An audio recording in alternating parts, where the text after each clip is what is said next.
I would say that learning is the focus all the way through. Obviously, the initial discussions, I would say you're going to get in very deep in terms of your discussion about what learning means for you in your school, what does it mean for your community.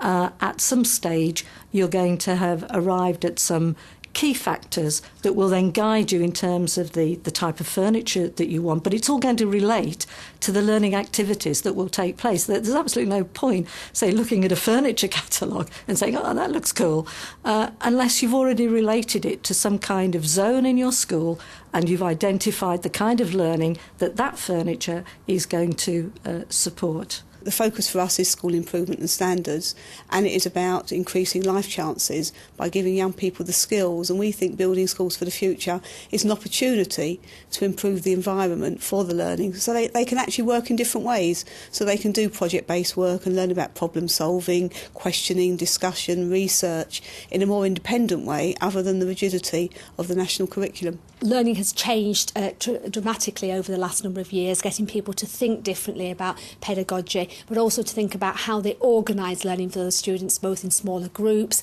opportunities for pupils to work through peer mentoring and take more responsibility for their learning.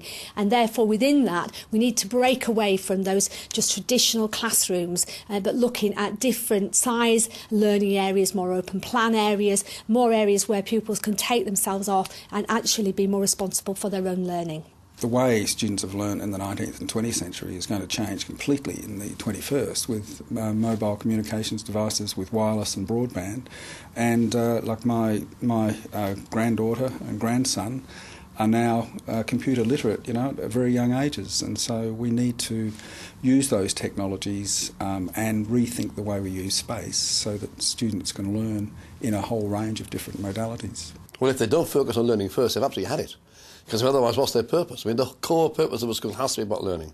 And what we're learning, I think, in terms of this new century, is that the learning is changing. If you go back again to my days in school, it was very much the teacher, you in this particular case perhaps, will be the fount of all the knowledge. Actually, I guess you're absolute rubbish compared with Google. And with all sorts of other things, which I can get all sorts of knowledge I couldn't get. But Google is completely hopeless in terms of the inspiration I can get out of you, the motivation I can get from you.